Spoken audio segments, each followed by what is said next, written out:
අයිබෝවන් Cloud TV Cool Chat වැඩසටහනට ඔයාව සාදරයෙන් පිළිගන්නවා. ඇත්තටම ඔයා කවුද? ඔයා මොනවද කරන්නේ? මම වාසනා ශිරෝමි. මම වෘත්තීය ගායන ශිල්පිනියක්. ඔයාට ගායන ශිල්පිනියක් වෙන්න මුලින්ම අඩිතාලම වැටුනේ කොහොමද? පුංචි කාලේ ඉඳලා තිබුණ හීනයක්ද අද හැබෑ වෙලා තියෙන්නේ? පුංචි කාලේ ඉඳන්ම මේ කොච්චිකඩේ ශුද්ධාත්ම දෙව්මැදුරේ සාන්ත සිසිලියා ගායනා කණ්ඩායමේ ගීතිකා ගායනා කරා.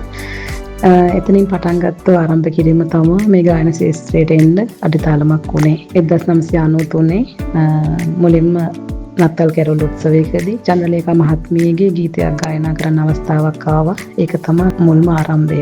ඒ කියන්නේ ඔයාට ගායන ශිල්පිනියක් වෙන ජීවිතේ හැරවුම් ලක්ෂ්‍ය උනේ එතන. මම හේනකින්වත් හිතුවේ නෑ ගායිකාවක් වෙන්න ඕන කියන අරමුණක් මගේ තිබුණේ නැහැ. ඒ වෙලාවේ අර පල්ලියෙන් ඉදිරිපත් කිරීම නිසා ගීතයක් ගායනා කරපු වෙලාවක් ඒක. හැබැයි ඒ පටන් ගැනීමත් එක්ක මම හින්දි භාෂාවයි දමිල් භාෂාවෙන් සින්දු කියන්න ටික ටික පුරුදු පුහුණු වුණා. ඒක ප්‍රගුණ කරගන්න ලැබුණා 1993 දී ස්වීටෝන් සංගීත කණ්ඩායමට සම්බන්ධ වෙලා. ඔයාගේ ආරම්භක කාලයේදී ඔයාට මඟ පෙන්වපු අදටත් ආදරයෙන් මතක් කරන්න පුළුවන් අය ඔයාට මතකද? ඔයා ප්‍රවීණයන් සමග වැඩ කරලා තියෙනවද? වාසනා ශිරෝමි කියලා ගායිකාවක් අද ඉන්නවා නම් මා පිටුපස්සේ මට උදව් උපකාර කරපු බොහෝ පිරිසක් ඉන්නවා. මුලින්ම මගේ සාන්ත සිසිලියා ගායනා කණ්ඩායමේ ප්‍රියංකා අක්කා මට මුලින්ම ගීතයක් ගායනා කරන්න අවස්ථාව ලබා දුන්නේ එතුමියයි. ස්වීටෝන් සංගීත කණ්ඩායමේ මගේ ගුරු පියාණන් වන නිමල් වීරසිංහ මහත්මයා සහ හැරල් අංකල්, ඊට අමතරව මගේ අම්මා සහ මගේ සහෝදරිය තුන්දෙනා මට ලොකු උදව්වක් කරා මේ ගමනට. ලොකු ආශිර්වාදයක් රැකවරණයක් දුන්නේ අය.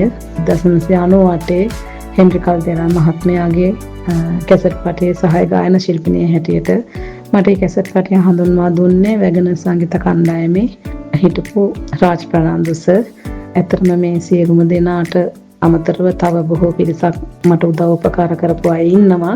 නව පරපුර ගැන මොකද හිතෙන්නේ? ගායන ක්ෂේත්‍රයට අලුතින් එක්වෙන නව පරපුර වෙනුවෙන් මොනවද කියන්න තියෙන්නේ ඔබතුමියට?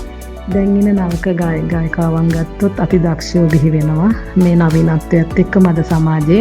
ඉතින් මම බලාපොරොත්තු වෙන්නේ ඒගොල්ලන්ගේ අනාගතයේ ඒගොල්ලන්ට මාවේනිකෝ ගීත රසකට හිමිකම් කියනවා හා සමානවම පැරණිතම ගායිකාවන්ගේ ගීත ගායනා කරනවා නම් ඒගොල්ලන්ටත් ගෞරවය රැඳෙන විදියට ඒවා විකෘති නොකර පූජනීයවම තබන්න පුළුවන් නම් මම යාළගෙන් ආදරෙන් ඉල්ලීමක් කරනවා යාළගේ තියෙන හැකියාව ප්‍රගුණ කරගෙන මේ කලා ශාස්ත්‍රයේ රැඳෙන්න කියලා. කවදා හරි දවසක මිනිස්සු ඔයාව මතක තබා ගන්න ඕනේ මොන වගේ කලාකරුවෙක් විදිහටද? ඔයා මේ ලෝකෙට ඉතුරු කරලා යන්න කැමති දේ මොකක්ද? ගායිකාවක් විදිහට මට අවශ්‍ය දේ තමා මගේ ආදරණීය රසික රසිකාවියන්ගේ හදවත්වල පවතින ගීත රසක් සදා අමරණීයවම තියන්න ඕන කියන එක.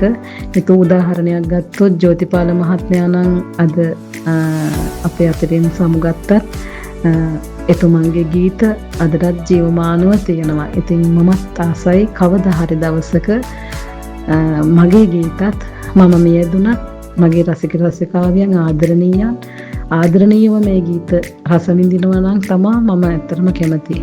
එහෙම වටිනා කියන ගීත රසක් කරන්න තමයි ඉදිරියේදී මම බලාපොරොත්තු වෙන්නේ. ඉතින් දැන් වැඩසටහන අවසන් කරන්න කාලය ඇවිල්ලා. මේ පුංචි වැඩසටහන ගැන ඔබතුමියට පවසන්න යමක් තියෙනවද? ඇත්තටම කිව්වොත් ගොඩක් ස්තුතියි නිමේෂ් මේ වැඩසටහනට මට ආරාධනා කරාද.